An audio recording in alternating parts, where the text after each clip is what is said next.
This is Mrs. Palmer-Quay with another video for Unit 5. This video will be talking about your joints.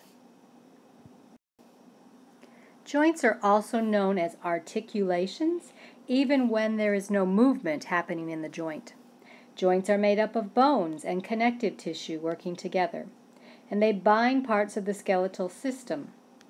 There are several functions of joints. Joints make bone growth possible because they provide ends to bones where the bone can expand out in many directions. They also allow the skeleton to change shape for childbirth, to make room for the baby to be born. But probably most importantly and most familiarly, joints enable our body to move in response to our muscle contractions. If we didn't have joints, our muscles would not be able to do the kind of movement that we can accomplish with joints. There are three categories of joints. These particular categories are based on what the joints are made of. The first category are fibrous joints, and their composition is dense connective tissue. Then there are cartilaginous joints, and you can see the word cartilage in there. They can be composed of either hyaline cartilage or fibrocartilage. And the last type of joint, of which there are many, many joints in our body, are made of synovial joints, where you have a synovial membrane, which we've already talked about, and several additional structures, which we'll get to at the end of this video. So let's start with fibrous joints. Fibrous joints are found between bones in close contact, and as already said, they have dense connective tissue holding the bones together. Generally, with fibrous joints, there is no movement, and the fancy word for that is it's synarthrotic joints. Joints that have no movement are synarthrotic. And the perfect example of these types of fibrous joints are the sutures that are found between bones in the skull. There also is at least one case where you have some limited movement in a fibrous joint, and there is a membrane, an interosseous membrane that rides between your tibia and your fibula, and hopefully you remember that those are the bones of your lower leg. And these do flex a little bit, and so the word for a joint that has a little bit of movement in it is an amphiarthrotic. So synarthrotic means no movement, amphiarthrotic means a little bit of movement. So here's a picture of some of the sutures. We're looking at the occipital bone here, looking from the back of the skull. And so you have two parietal bones, right and left. This particular person has a number of wormian bones. Normally you don't have these extra little bones. But you can see here along the joint edge, it's very convoluted, almost finger-like, many, many little structures sticking out. And to each one of those little fingers, dense connective tissue is attached and goes and pulls these two parts, the two bones in the skull close together, and so they're held along these sutures. So this is fibrous joint example. Then our second type of joint, the cartilaginous joints. In this case, the joints, just like the fibrous joints, there's no joint cavity. There's no space between the connective tissue and the bone itself. One type of cartilaginous joint is composed of hyaline cartilage, and the example of that is that the cartilage here at the anterior end of your rib connections on your thoracic cage is a cartilaginous joint composed of hyaline cartilage. These other joints over here where the cartilage is connecting to the sternum are actually synovial joints, but all of along these anterior ends of the ribs are cartilaginous joints with hyaline cartilage. These are amphiarthrotic. They can move, and you know that as you take a deep breath. You can feel them expand a little bit. Most of the expansion is coming here along the sternum where you have the synovial joints, but there is a little bit happening at the end of the ribs. And then the epiphyseal plate is a temporary joint that is made out of cartilage, so it's another example of a cartilaginous joint. It does not move, for good reason, since it would be having the ends of your bones shift when they shouldn't be, and so it's synarthrotic. Some cartilaginous joints are composed of fibrocartilage, and we've talked about these already. when we were talking about the different types of connective tissue. These intravertebral discs are made out of fibrocartilage, and the symphysis, I can't talk tonight, symphysis pubis is the other prime example of fibrocartilaginous joints. And so you know from thinking about your own vertebral column, there is some movement possible. So these are amphiarthrotic. The movement that happens in the symphysis pubis, of course, is related to childbirth, when there needs to be a little bit of extra space to allow the baby to be born. And finally, moving on to synovial joints. These joints are the ones that are very movable, and many joints in our body are synovial joints. So they are diasthrotic or diasthrosy types of joints. There are 6 different types of synovial joints based on how many axes the movement can happen on. If there's only one axis that movement happens, it's known as uni-axial, and it is the hinge joint or the pivot joint are given examples of that type of movement. If there are 2 axes that the movement can occur on, we have saddle joints or condylar, also known as ellipsoidal joints. And then if more than 2 axes can be moved upon in the joint as the bone moves through the joint, then the ball and socket joint you find in your shoulders and your hip is an example of that. And the very small movement, but in every direction, that can happen among the gliding joints in your tarsals, metatarsals, and vertebral column. So just some pictures of some actual bones in these joints. Here's your pivot joint. This is the first and second cervical vertebrae here. The first cervical vertebrae just basically is a circle with a space here where this protrusion of bone sticks through. This is called the dens, which comes from the second cervical vertebrae. We call this first one atlas and the second one axis because it provides the axis. These little white pads here are the facets that your skull sits on. And so, as you know, this can go around. You can turn your head in many directions, both to the right and to the left. So that's a pivot joint. Incidentally, this pivot joint between the first and second cervical vertebrae only allows you to answer no to a question by shaking your head. If you want to answer yes, there's a different joint involved, and it just involves the first cervical vertebrae and your skull. So the pivot joint is just uni-axial. It only refers to you saying no. If you want to say yes, we've got another joint that will let you do that. A second type of uni-axial joint is your hinge joint found in your elbow. And I'm sure that if you think about it, you realize that you can move your elbow this way and you can move your arm the other way, but you cannot go side to side. So that you only can go up and down. Your elbow does not go side to side, at least not willingly. Examples of biaxial joints, your saddle joint. Now you have to imagine that we have a hand here, so this is the thumb, and the base of the thumb is a saddle joint with the carpal bones. And so you have an opposable thumb. You can take your thumb in many directions, and this just gives you a diagram shape of how the bones fit together. You can see it can move. There's quite a bit of freedom of movement here. This is the other example of a biaxial joint, the condylar joint or the ellipsoidal joint. That's based on the shape in the bone. You can see it's an ellipsis, not as round as a saddle joint. And these, again, we've got fingers, and these are where your fingers come in to the palm of your hand. This is your metacarpal bones, which is really the palm. And so if you think about it, the phalanges, the ends of your fingers, are hinge joints. They only move in one axis. But where your fingers attach to the rest of your hand, there's greater possibilities of movement there. And then last you have the multi-axial joints, ball and socket joints. Here's a picture of a hip. And you see we've got the ball, the head of the femur for the hip, and the socket on the hip, of course, it's the acetabulum, which we see right here on our diagram of our pelvis there. And then the gliding joint, as I said, you don't have very big movements of your gliding joints, but they can move in all directions. And if you just think of the many ways that you can bend along your backbone, it gives you a good idea about those gliding joints. So they're also found in the wrist and the foot.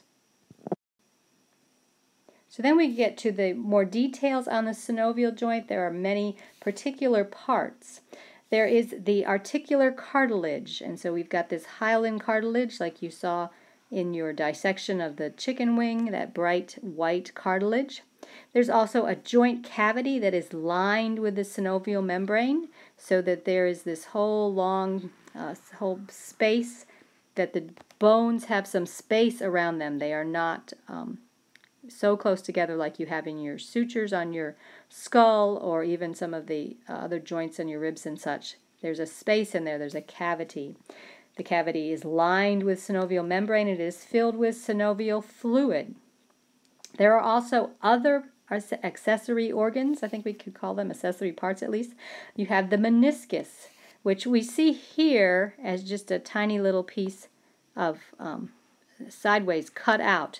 But what really happens is that the meniscus here, we'll be looking down on the top of the tibia, and it's sort of roughly this shape. These are like two hills next to each other. They're taller in the middle. The meniscus is this crescent-shaped fibrous cartilage that provides shock absorption and protection on either side. And so we just see the very, very edges of them here, but just imagine that if we were looking down from the top, it actually has a crescent shape, and it's tied in with ligaments and all so that it doesn't move. But here it is providing some protection for the joints, allowing it to move freely and without friction. Another part of the synovial joint are bursa, or bursae, and these are shown here as these little pouches lined with synovial membrane, and then they're filled with synovial fluid. Synovial fluid has the consistency of egg white, so it's kind of viscous. And these also provide shock absorption and padding, protection, because most of our synovial joints are receiving stress from many directions as we move in our bodies. Just think about what your knee goes through as you move. You don't only move in straight lines, but you twist and you turn and you bend and straighten. And so you need all of these supports and shock absorption within the joint to help the joint stay healthy and for you to be pain-free. Not on this list, but on the diagram, you can see you also often have little tiny pouches of adipose tissue, again to provide some protection, shock absorption, some padding within the joints. And then the whole joint is wrapped in many, many stabilizing ligaments. Ones that I'm sure you have heard about in reference to the knee are the anterior cruciate ligament, or the ACL. You probably have known somebody or at least heard of somebody who has torn their ACL. And again, this picture does not give us a particularly clear picture, but if we were to take the patella off, and we'll be looking straight on at the knee, so you've got the femur coming down here, and then the tibia matching underneath, and the ACL ligaments are coming around and crossing, coming from the back around to the front to hold these bones together. And there's an anterior cruciate ligament and a posterior cruciate ligament. And cruciate means crossing. So they actually cross under the patella. The kneecap is sitting on top of this. And so if you've ever wondered what is this ACL that people seem to tear, it is a ligament that runs between the femur and the tibia, holding the knee together. But with stress and twisting on the joint, it can get damaged. So here's some examples of synovial joints. The shoulder, of course, this is a ball and socket joint, a multi-axial joint. Here's the head of the humerus, the ball part. This fits into the glenoid fossa on the scapula. You have the tiny part of your clavicle over here, also connecting with the scapula. This joint is a gliding joint here between the acromial process and the end of the clavicle. Here's a bursa outlined in your shoulder. You can see some of this adipose tissue, synovial membrane, synovial cavity. Over here we have a frontal section slicing down through a cadaver, showing you the various parts again as it would appear in an actual body, not a diagram. So you can trace the outline here of the humerus. You can see some of the cavity, the synovial joint cavity here would have been filled with synovial fluid. You can see some blood vessels coming through. We've got some spaces here, holes in the tissue.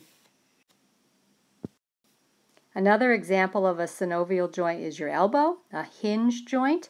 Here I just have diagrams, and I want you to just look again at the joint cavity surrounded by synovial membrane and synovial fluid. We don't have any bursa or menisces shown here, though there are bursa in your elbow. And then down below, this diagram is just showing you how the whole joint is wrapped with ligaments. These are holding bones to bones. You can see we're connected from one part of the bone to the other. Ligaments just come out of the periosteum, the coating of connective tissue that is over your bone, and so it is just sort of built up and developing from that outer membrane. So your elbow is a stable joint, not so much because of the bones, but because of all the ligaments that are wrapped around it. And then lastly, here we have a hip. Again, here's a frontal section of the hip bone. You can see the femur here, and you can see one of the processes of many that are on the femur that allow for an attachment of a muscle. So you can kind of trace here. We have a muscle that's attaching to this particular process. Here's the bone of the hip. The femur is nicely tucked into that acetabulum. And then again, I've just got some diagrams showing you the many, many ligaments that are holding your joints together. I want to finish by talking about some common joint disorders. Some of these you may have experienced yourself. These are ones that pertain particularly to the bone.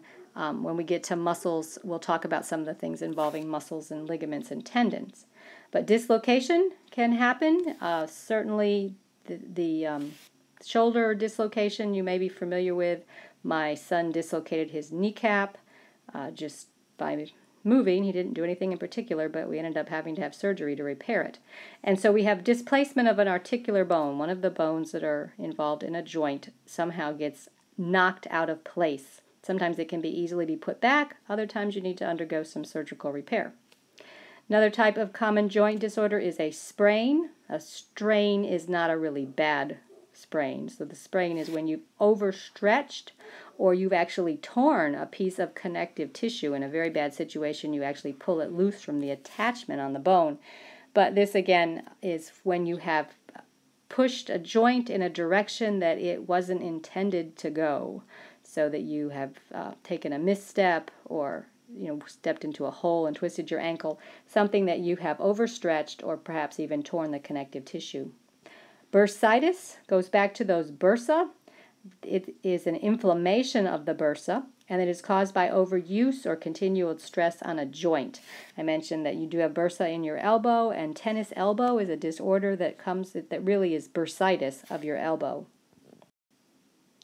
Rheumatoid arthritis is an autoimmune disease. It's when someone's body attacks itself. In rheumatoid arthritis, the synovial joint becomes inflamed, and the cartilage breaks down and becomes replaced by fibrous tissue, stiff fibrous tissue.